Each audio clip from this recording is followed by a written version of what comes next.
It started with a memory that wasn't mine. At least, I didn't think it was.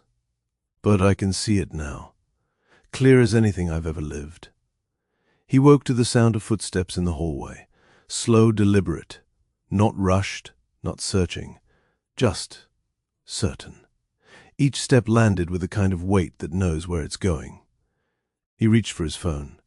3 a.m., that moment between dreaming and waking when you don't yet trust your senses. Then, 3 knocks at the front door. He froze. He lived alone. He hadn't invited anyone. The footsteps stopped.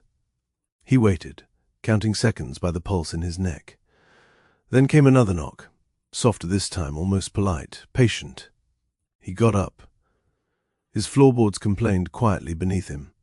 When he reached the door, he hesitated, just enough to hear the smallest sound on the other side, a slow exhale.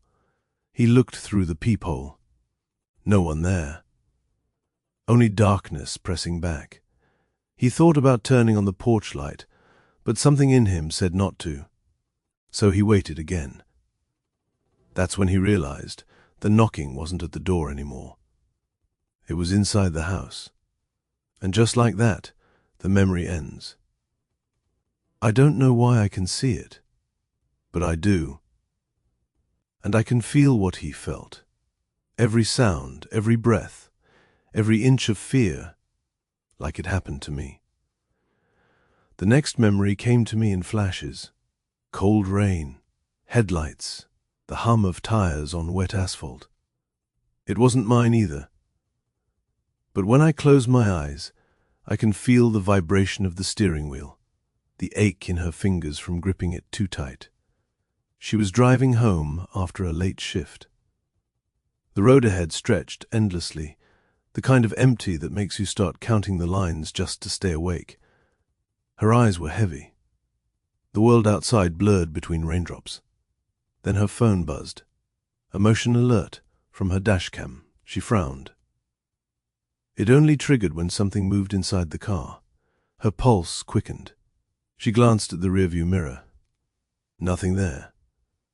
Just the hollow darkness of the back seat. She looked down at the phone. The dashcam feed was playing. There was someone sitting behind her, still, silent, watching. She slammed the brakes and spun around, but the seat was empty. The door locks clicked by themselves. Once. Twice.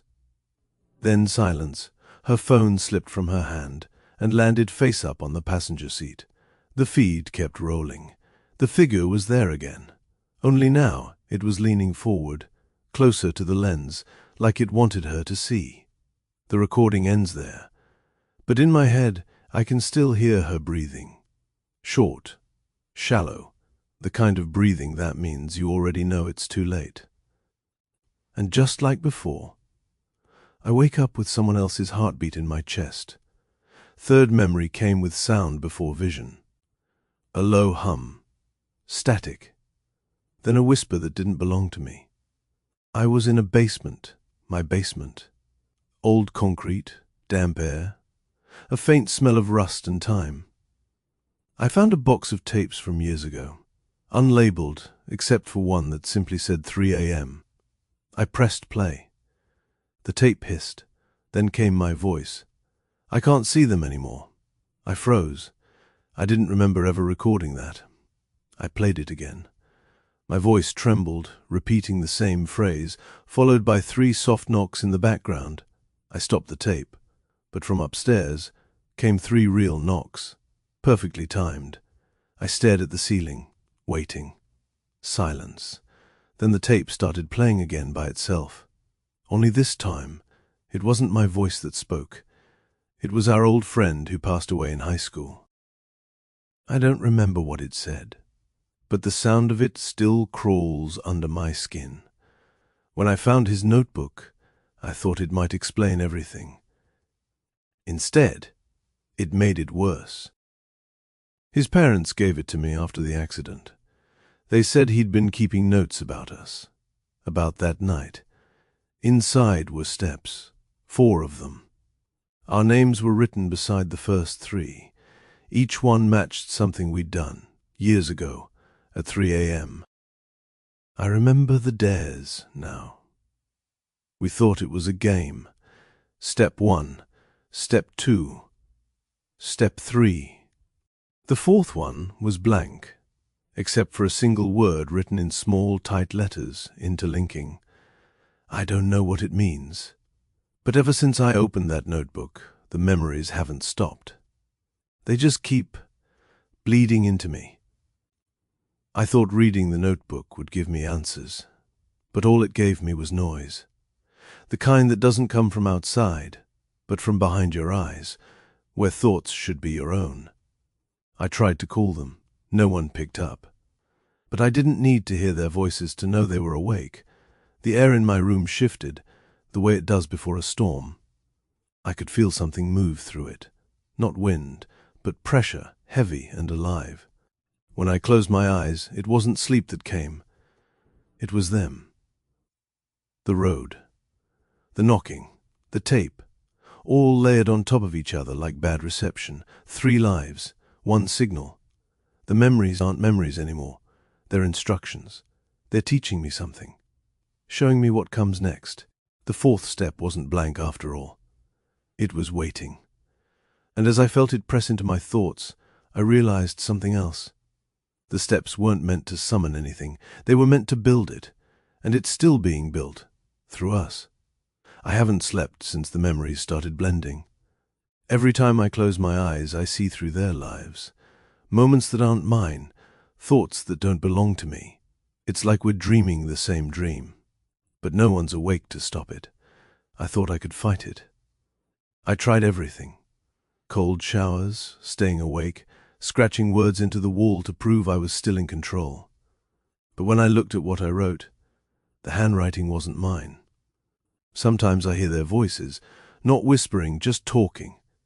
Calmly. Together. Saying the same thing over and over like a prayer I can't forget. They keep saying, we're almost complete. I used to think that meant we were in danger. But now, I think it means something else. Because when I speak, sometimes I hear us, not me, answering back. I can feel it spreading, stitching us together, one thought at a time. I don't think we were ever meant to stop this. Maybe we were always supposed to finish what he started. And now, when the clock hits 3 a.m., I don't hear the knocks anymore. I don't see the road. I don't see the basement. I just hear breathing. One breath shared between 3 bodies. And in that silence, I finally understand. We're not being possessed. We're being joined.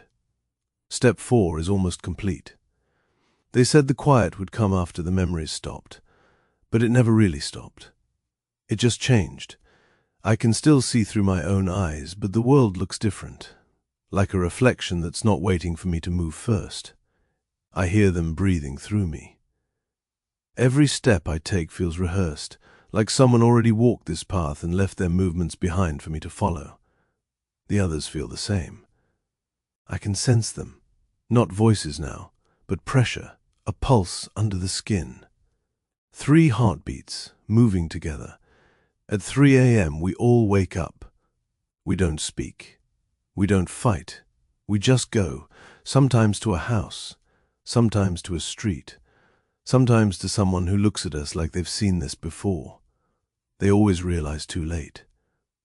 The same look in their eyes I once had, the moment before understanding, the moment before surrender. This is what he wanted. Not followers, not believers, just continuance. We're the pattern now, and when we find the next 3, they'll see through our eyes too. Step 4 was never the end. It was replication. And at 3 a.m., the world breathes in.